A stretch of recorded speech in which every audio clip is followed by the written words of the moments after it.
ওদের বেশটা কিন্তু কোনো কোনো একটা ছেলে নেশা করে না, নেশার ভিতরে ওষুধ হয়। যে আমাকে ধরতে আসলো তারাই খুব আরো কয়েকবার এরকম ছুরি টুরি নিয়ে আসছে ওর মাকে মারতে। এই ধরনের ছেলে দুনিয়ায় থাকাতে মরে যানটাই ভালো। এই ছেলে মরে গেলে হাজার হাজার ছেলে ভালো হতো। আমি মনে করি রাস্তার মাঝখানে একে ফাঁসি দেওয়া দরকার। আমার মতে যে এই ছেলেটা ফাঁসি যাক। যে সন্তানকে আদর যত্নে বড় করেছেন, এভাবেই সেই সন্তানের ফাঁসি চাচ্ছেন বাবা। আদরের সন্তান যখন নেশার টাকা না পেয়ে মাকে কুপিয়ে নৃশংসভাবে হত্যা করেছে, তখন বাবার এই যাওয়া ছাড়া যেন আর কিছুই নেই। আপনাকে কে ফোন করেছিল? জনগণ দূরাইতেছে যে আমি তখন পুলিশ বিট মোড়ে দাঁড়ানো, তখন দেখি যে বই আল্লাহ পিছন দিয়ে চিল্লি হইতেছে, সামনে দিয়ে একজন দেখি যে বর্তি হাতে। পরে খেয়াল করলাম যে এটা আমার ছেলে না। যখন দেখছি আমি সরে গেছি, কেন ভাইজাস কখন মারি দিতে পারে।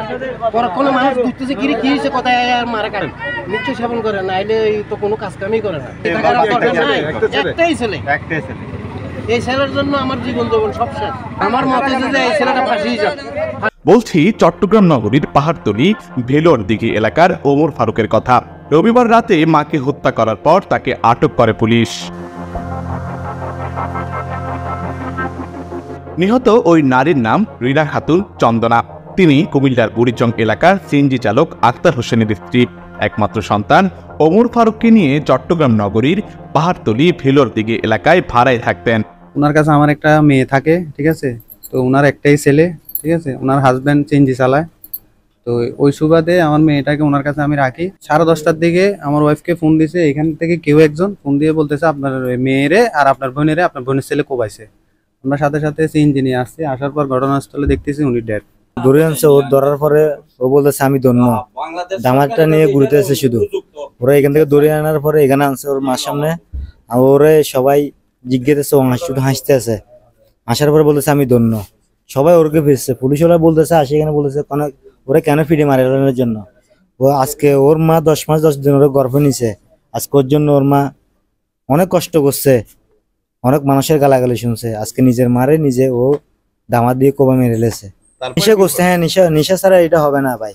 ও মাস্টার লাইনের কোনো ছেলে আছে এখানে, ও আড্ডে এখানে, ওদের বন্ধু বান্ধব অনেক আছে। ওদের বেশটা কিন্তু কোনো একটা ছেলে নেশা করে না, নেশার ভিতরে ওষুধ হয়। বাইরে আড্ডা মারি, নেশার ভিতরে পড়ি।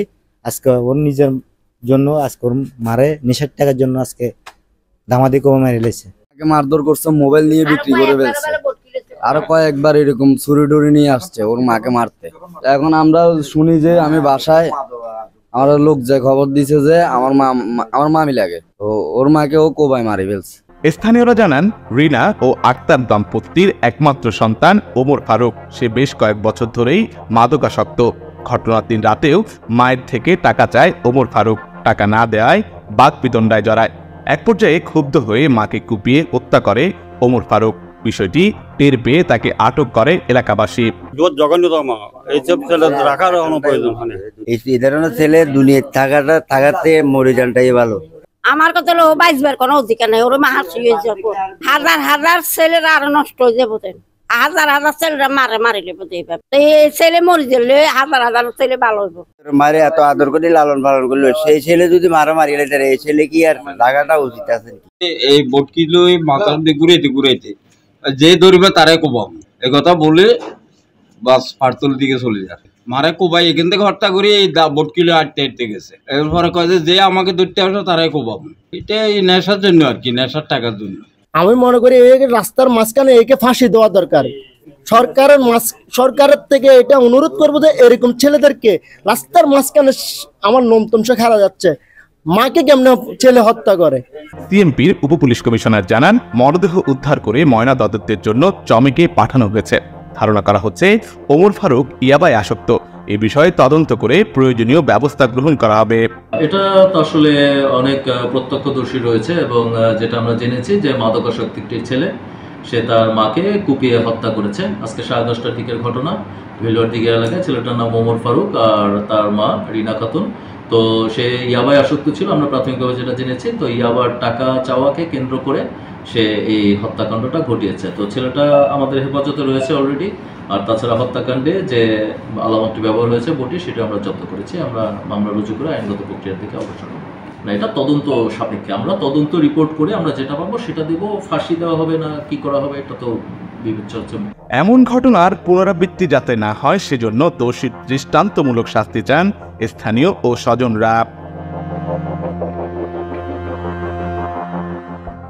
আশিক আরেফিন, প্রতিদিনের বাংলাদেশ, চট্টগ্রাম।